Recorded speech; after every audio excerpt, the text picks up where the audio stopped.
Bakit po kayo naniniwala sa utos sa inyo ni Globan sa magkanong kadahilanan? Sa anong dahilan pala, sorry. Kasi utusan ka lang. You're an authority. You are the airport police. As such, ikaw ay otoridad. At pwede mong tablahin to. Bakit kayo nakikinig sa utos nitong Globan na to? Kung sabihin ng Globan lumundag, sabihin mo how high.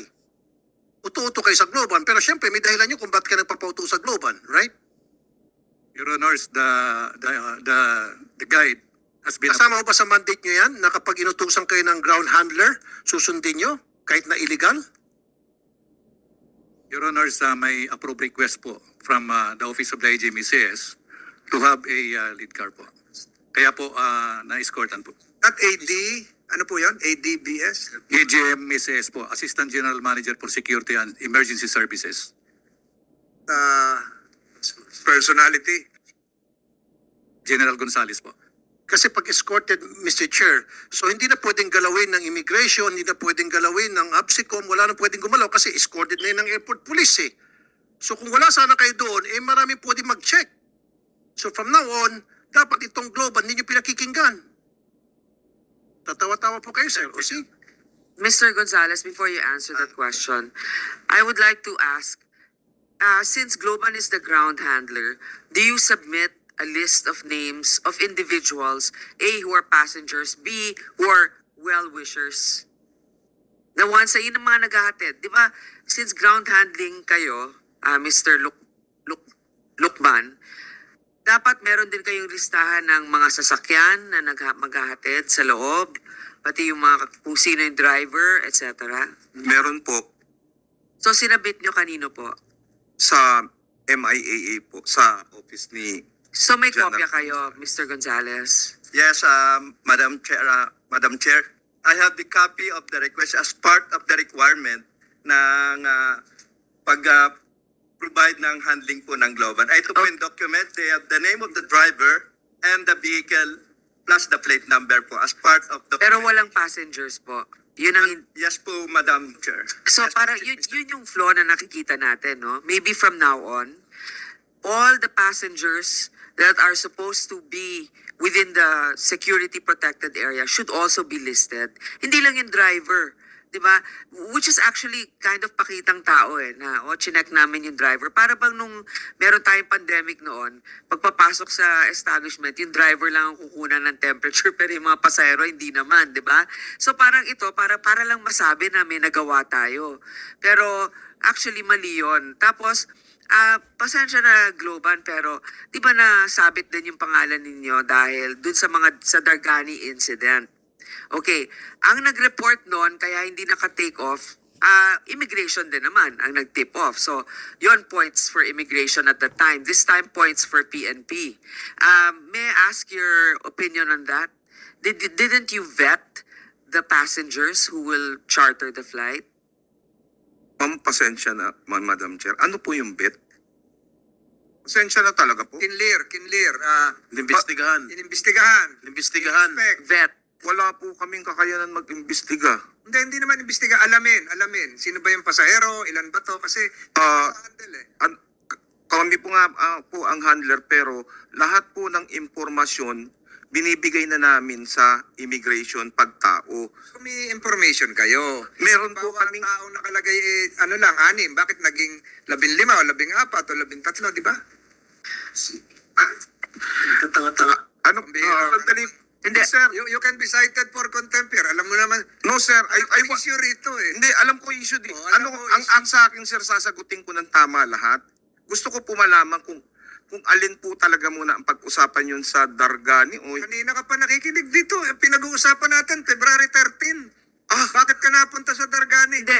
Kasi si Ma'am... Either you shut up or we'll kick you out here. No, Niloloko mo na kami.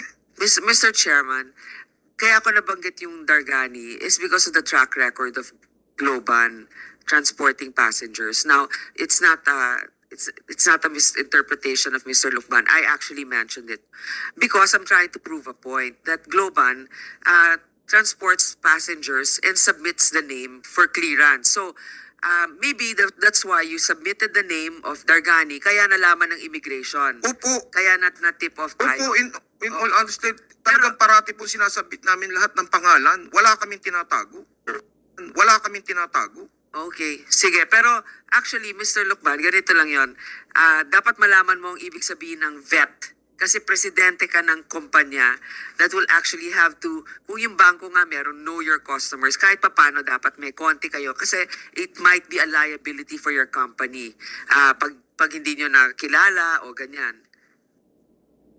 Mr. Lucban, ilang kayo magkakalaban sa negosyong ito? Ikaw lang ba doon? O monopoly mo to? Marami kayo? Hindi po, marami po rin. Pero- Mga siguro, yung sa alam ko po, siguro mga 10, ganyan. Sampu kayo competing for passengers, departure, arrival. Binibigyan kita ng advance notice. Pagdating ng August, makakatanggap kayo ng handling. Kasi FIBA World Cup natin, may sariling aeroplano kasama si LeBron James, may sariling aeroplano yon. Yung mga NBA superstars na darating, kanya-kanya yon. So ibig sabihin, pag yung mga ganun mga pasahero, siyempre, excited ka. Yun na yung betting. Ito, pasahero namin, nahandle namin si Kevin Durant. Darating sa Pilipinas. So, hindi mo dapat sabihin na, hindi ko alam ho yung gano'n. 10 lang kayo nagagawan sa ganitong negosyo. And I think you are you have more expertise. Ilang taon na kayo? 56, 57 po. Hindi, in business, yung Globan. Hindi yung edad mo. Pambihira natin. Sorry, Ha? sorry, Chairman. Ilang taon na kayo nag-ooperate ng... Nagsimula po kami 2003. 20 years na kayo. Opo, 23 years na kayo. Napatawa mo si Senator Jinggoy nitong... Senator Estrada, you have further questions? Sumasakit pa tiyan ko. Yun. Is pinatawa tayo ni Mr. Lucban dito.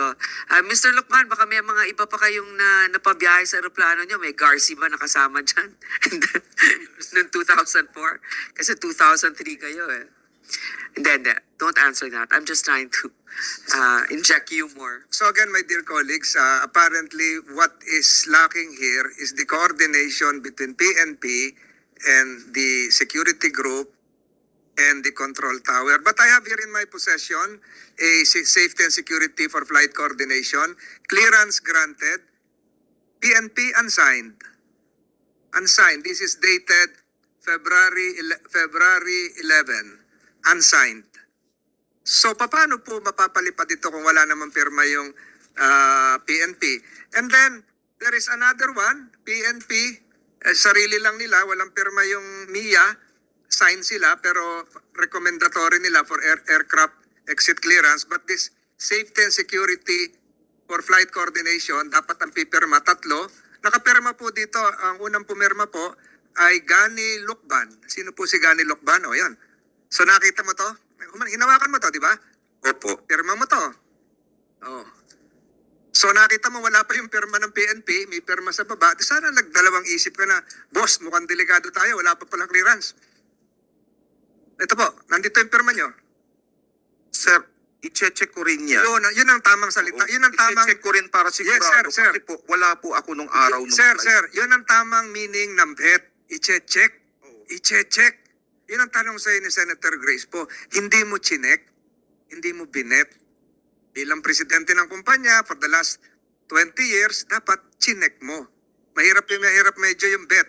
Hindi mo na check ito. Mr. Chair, pa-spelling mo sa kanya yung vet.